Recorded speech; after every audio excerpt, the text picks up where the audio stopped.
Assalamualaikum teman-teman. Welcome to my channel. Di sini aku mau ngejelasin materi tentang sistem dan alat pembayaran. Sebelumnya kalian jangan lupa like, comment, share, and subscribe. Sebelumnya, apa sih sistem pembayaran itu? Sistem pembayaran adalah cara yang disepakati untuk mentransfer suatu nilai antara penjual dan pembeli dalam suatu transaksi. Dalam pengertiannya itu sendiri, tujuan dari sistem pembayaran adalah untuk mentransfer suatu nilai antara penjual dan pembeli dalam suatu transaksi. Sistem pembayaran terbagi menjadi dua jenis, ada sistem pembayaran tunai dan ada sistem pembayaran non-tunai. Contoh dari sistem pembayaran tunai adalah uang. Kenapa sih uang termasuk sistem pembayaran tunai? Karena uang adalah alat pembayaran yang nyata dan dilakukan secara langsung. Sedangkan contoh dari sistem pembayaran non-tunai adalah e-money, kartu ATM atau debit, dan cek. Kenapa sih mereka termasuk sistem pembayaran non-tunai? Karena sistem pembayaran yang dilakukan tidak menggunakan uang secara langsung.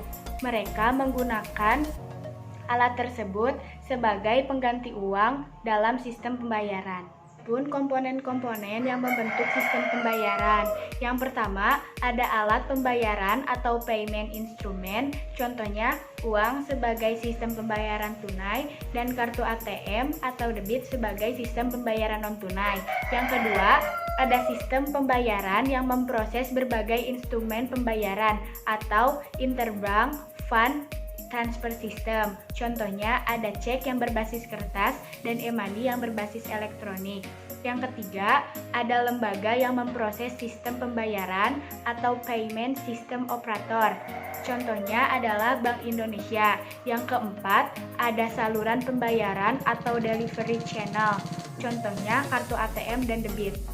Dari contoh-contoh di atas, mereka juga memiliki peran penting dalam sistem pembayaran. Yang pertama, ada peran uang dalam sistem pembayaran, adalah sebagai alat tukar. Yang kedua, sebagai alat satuan hitung atau pengukur nilai. Yang ketiga adalah sebagai alat penyimpan kekayaan dengan cara menabung. Yang kedua, ada peran sistem pembayaran dalam suatu perekonomian, adalah untuk menjaga stabilitas keuangan dan perbankan sebagai sarana transmisi kebijakan moneter. Yang ketiga, untuk meningkatkan efisien negara. Yang ketiga, ada peran Bank Indonesia sebagai lembaga dalam sistem pembayaran. Yang pertama, untuk mengatur dan menjaga kelancaran sistem pembayaran nasional atau SPN. Yang kedua, untuk memberi persetujuan, perizinan, dan pengawasan SPN. Yang ketiga, untuk penyelenggaraan saluran clearing antar bank.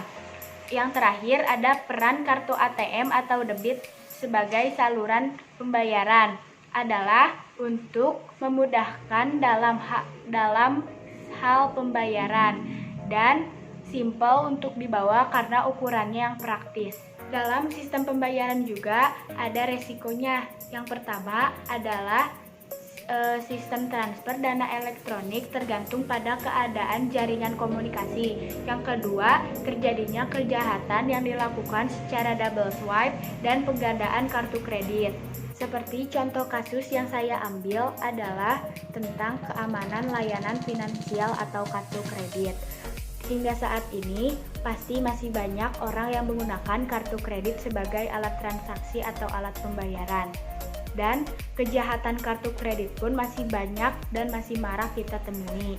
Contohnya seperti survei yang dilakukan oleh IT Group dan ACI Worldwide. Ia menunjukkan bahwa 18% pengguna kartu kredit di Indonesia pernah mengalami fraud. Angka tersebut juga termasuk kejahatan yang menggunakan praktek double swipe dan penggandaan kartu kredit. Praktik double swipe dilakukan saat pemilik bertransaksi dengan mesin elektronik data capture atau EDC, kemudian melakukan transaksi lagi dengan menggesekkan untuk kepentingan micen. Data kedua tersebut kemudian dimasukkan oleh pihak tertentu lalu disebarluaskan. Sedangkan penggandaan kartu kredit dilakukan saat korban melakukan transaksi pembayaran menggunakan kartu kredit.